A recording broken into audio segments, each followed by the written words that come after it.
Selamat hari Minggu bagi kita semuanya. Ya, Bapak Yahweh memberkati. Selamat hari pertama. Puji Tuhan, pada hari pertama ini, hari Minggu ini kita belajar tentang rancangan Elohim. Terima kasih untuk hambanya Nando Marga apa teh? Lumamuli, ya kan? Ya, Nando Lumamuli rupanya pernah melamar jadi tentara dia, dan puji Tuhan berhasil gagal. Sekarang dia tentara surga ya. Ya, rancangan Tuhan. Apa sih rancangan Tuhan dalam hidup kita? Saudara yang kekasih, saudara pernah enggak menyadari apa rancangan Tuhan dalam hidupku? Kok aku dilahirkan di keluarga Sianturi?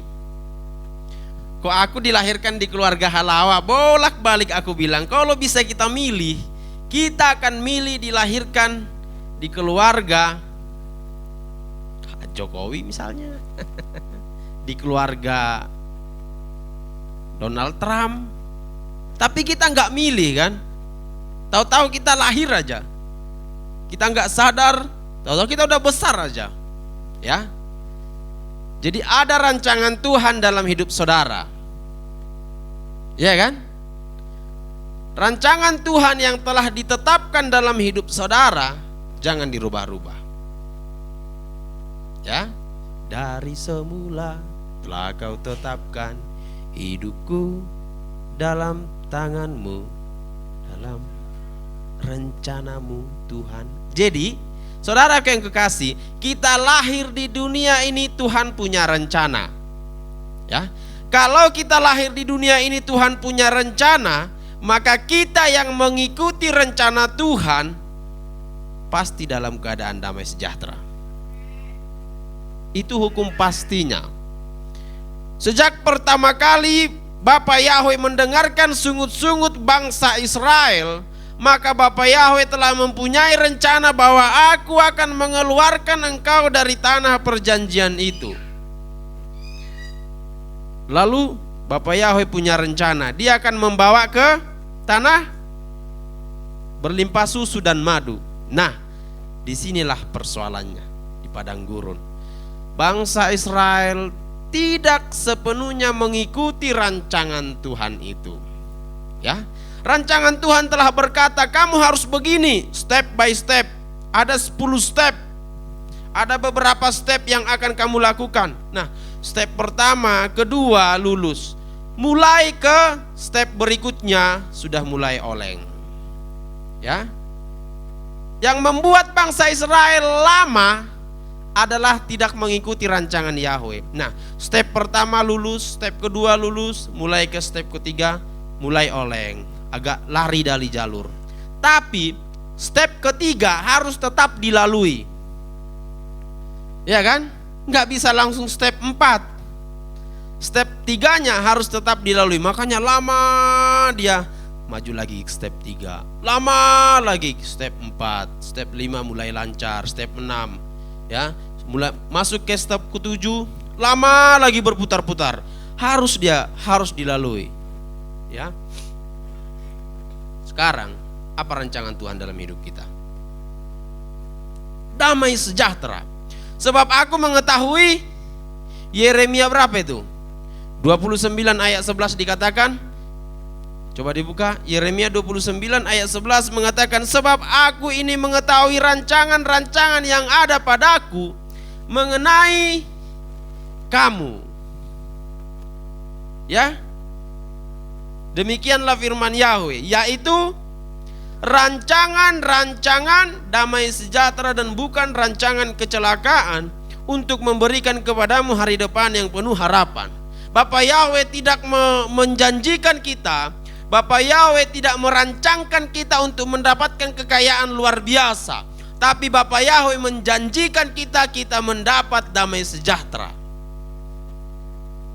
Kalau damai sejahtera kita berasal dari kekayaan, Tuhan akan jadikan kekayaan untuk kita. Ya. Yang penting kita damai sejahtera. Itu rancangan. Kalau kira-kira kurang damai sejahtera, aduh, udah sakit hati nih. Gegana ini, apa itu gegana? Gelisah, galau, merana. Berarti enggak rancangan damai sejahtera. Ya, saya paling simpelkan ya, di dunia ini kalau tidak damai sejahtera berarti bukan dari Tuhan. Selama itu keputusan, pernah enggak bimbang dalam memutuskan, pergi enggak ya, pergi enggak ya, pergi enggak ya, pergi enggak ya, ya kan? Maju enggak, mundur enggak, maju mundur kena, ya kan? Di mana damai sejahteranya, disitulah pilih. Ya, haleluya. Dalam Mazmur tadi dikatakan, sebab Mazmur 33 ayat 11, apa dikatakan di situ?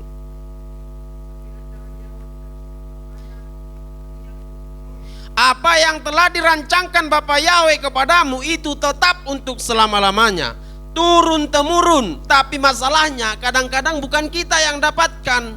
Bapa Yahweh telah merencanakan kepada bangsa Israel yang masih hidup di tanah Mesir untuk mendapatkan berlimpah susu dan madu. Tapi masalahnya bukan bangsa Israel yang hidup di Mesir yang mendapatkannya. Siapa yang mendapatkannya? Keturunan-keturunan yang lahir di padang gurun, yang hidup di Mesir, ya Kaleb dan Yosua, dia yang sampai. Nah, sekarang Bapak Yahweh telah merancangkan kepada kita, kepada saya, Janter Sianturi, ya, kepada Nando, kamu begini, begini, begini, begini. Masalahnya Nando ikut enggak? Step-step tadi diikuti atau enggak? Kalau step-step tadi diikuti, maka Nando mendapatkan rancangan Tuhan itu. Tapi kalau tidak diikuti, kembali ke pasal 11 tadi, tetap untuk selama-lamanya dan keturunannya. Rencananya untuk Nando tidak dapatkan, tetapi keturunannya pasti mendapatkan. Dengan syarat harus ikut kehendak Bapa Yahweh, step-step yang telah ditentukan. Ya, berbahagialah. Ayat 12 dikatakan, berbahagialah yang bangsanya, berbahagialah bangsa yang Elohimnya ialah, ya, kalau di LAI dikatakan Tuhan huruf besar, ya. Artinya Yahweh. Kalau Tuhan huruf besar dibaca Yahweh, karena itu namanya. Berbahagialah bangsa yang Elohimnya ialah Yahweh. Siapa bangsa yang Elohimnya ialah Yahweh? Bangsa Israel. Apa kebahagiaan bangsa Israel? Apa kebahagiaan? Apa janjinya? Apa janji Bapa Yahweh kepada bangsa Israel sejak semula? Selain dia mendapatkan suatu negara yang berlimpah susu dan madu di tanah yang gersang, yaitu menarik kekayaan, ya. Bangsa Israel, Bapa Yahweh telah berjanji kepada bangsa Israel bahwa bangsa Israel adalah bangsa yang menarik kekayaan. Terbukti enggak sekarang bangsa Israel kaya? Iya kan? Dari dia segalanya. Dia yang membuat ini, dia yang membuat itu. Ya, negara kecil yang sangat maju pesat. Itu karena apa? Karena bangsa Israel mengikuti perintah-perintah Elohim dan menjadikan perintah-perintah Elohim menjadi yang utama. Nah, saudaraku yang kekasih, kalau kita telah menjadikan perintah-perintah Elohim yang menjadi yang utama, maka janji-janji Tuhan yang ada bagi kita, janji-janji Tuhan yang telah ditentukan untuk kita, maka akan kita dapatkan. Amin. Jangan tanyakan begini, aduh mengapa begini Tuhan, kok begini hidupku, apa salahku dan dosaku, ya kan? Dalam Yesaya 58 dikatakan, sebab rancanganmu bukanlah rancanganku, rancanganmu dan rancanganku bagaikan langit dan bumi. Yesaya berapa itu? 58 ayat 9 atau berapa? Ayat 8 itu. Ya. Sebab rancanganmu bukanlah rancanganku, Yesaya 58 ayat berapa?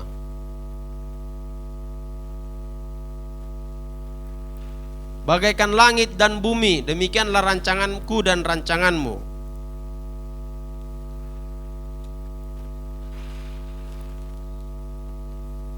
Ada?